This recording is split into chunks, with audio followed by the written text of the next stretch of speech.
Ranger launched their famous mission, known by many as Black Hawk Down, obviously from the book and the movie. Their mission was to capture two of Hadid's top officers. At 15:30 hours on that Sunday, Task Force Ranger assaulted the target house and captured key members of the Habar Gadar clan. Early in the mission, Super 6-2 was shot down, and if you've watched the movie, that was crash site number 1. Although the target was completely executed, we were ready to come off that target. The fight to secure crash site 1 would lead to the longest sustained firefight since Vietnam. In the end, there would be 3 more Black Hawks. A lot of people don't realize that, but there were 3 more Black Hawks shot down that day by RPG fire. One of them was Super 6-8. Super 6-8 was the Caesar bird that went to crash site 1. Super 6-8 was piloted by, in my opinion, one of the most skilled pilots the Army Aviation has ever had, a guy named Dan Gelada. Came over Super 6-1. He released guys to go down that rope to go in and assist at that crash site. While he was putting people down his rope, he got hit by an RPG. He started to lift that helicopter, but his crew chief realized that there were still members of Task Force Rangers sliding down that rope. Dan Gelada brought that aircraft back to a level and released all of those guys while he was spewing hydraulic fuel and hydraulic fluid and fuel. And he was able to get that aircraft flying and actually made it back to the port base where we launched for the mission.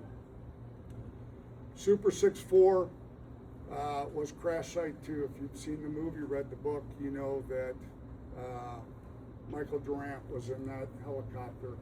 That helicopter got shot down, totally disabled. All the crew members were injured. And so that was actually the 3rd helicopter shot down. I happened to be flying on Super 6-2. I flew with Gary Gordon.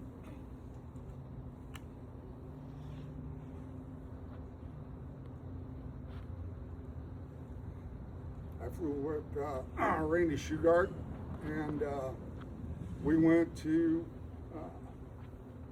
provide support for Michael Durant.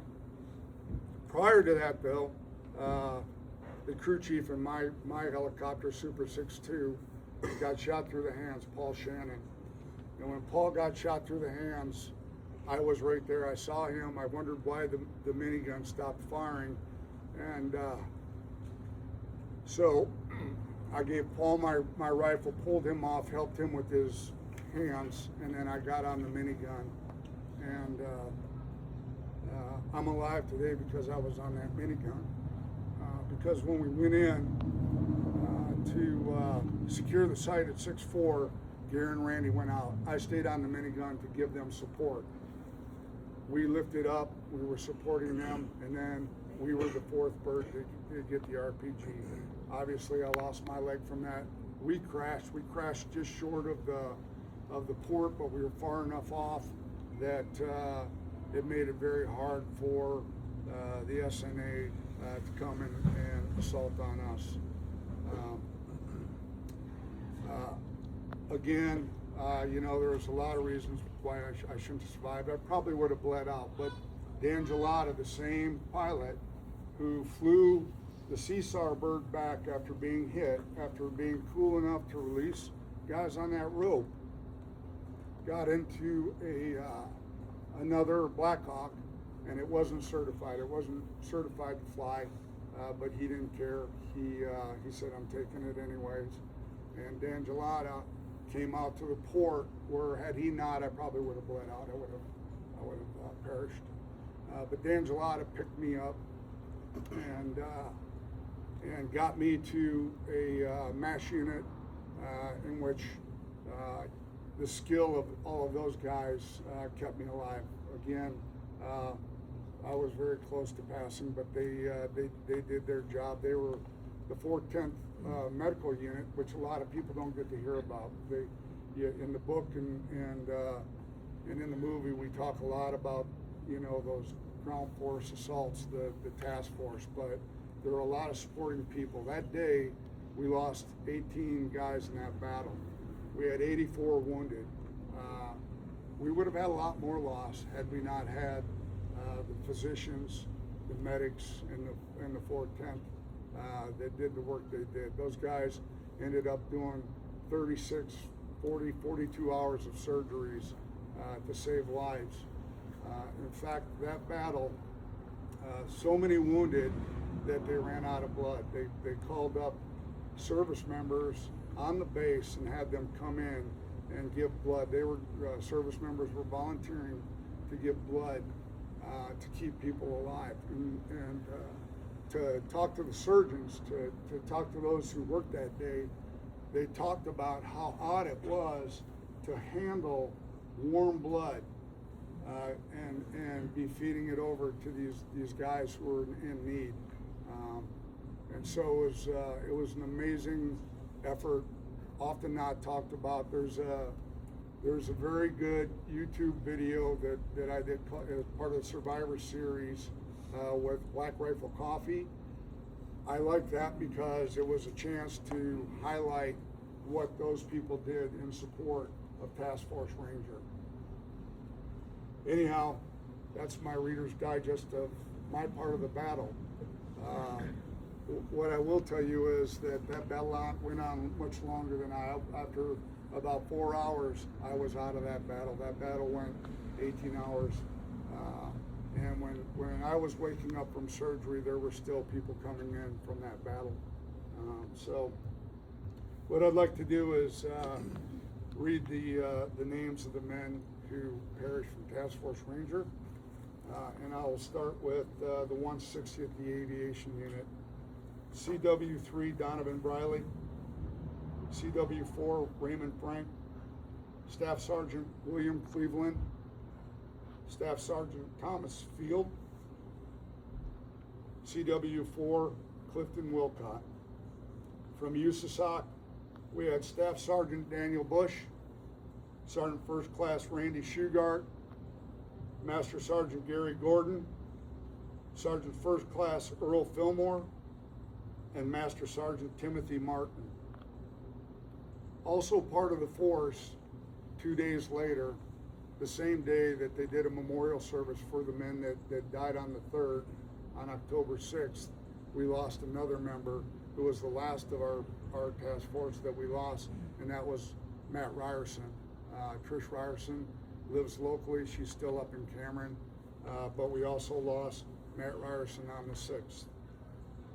From the Ranger Regiment, Sergeant James Joyce, PFC Richard Kowalowski, Corporal James Cavaco, Specialist Dominic Pila, Corporal James Smith, and Sergeant Lorenzo Ruiz. 2 others, Americans, died that day. The 10th Mount came out early in the morning to try and help recover us. And from the 10th Mountain, we have Sergeant Cornell Houston and James, PFC James Martin. Again, on the 6th, there was a ceremony. I wasn't there for it.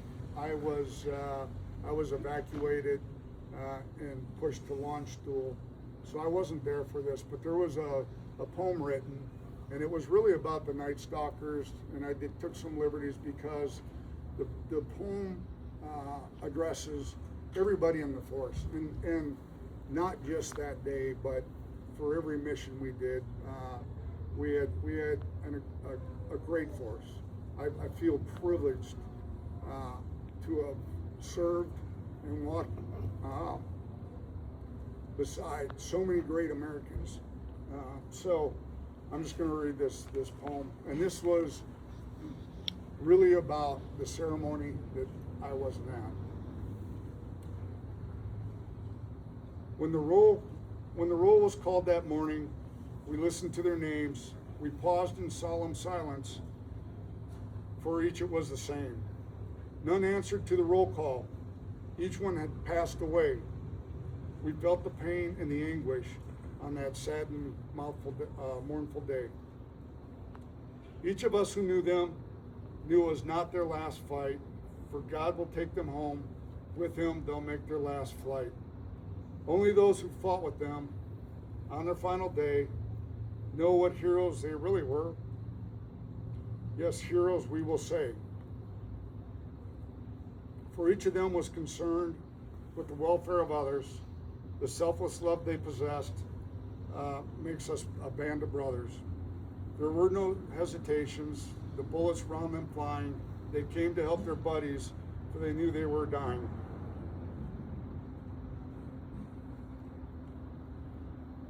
Yes, these men were heroes, what each warrior wants to be. For these were special ones, for they were Task Force Ranger to see.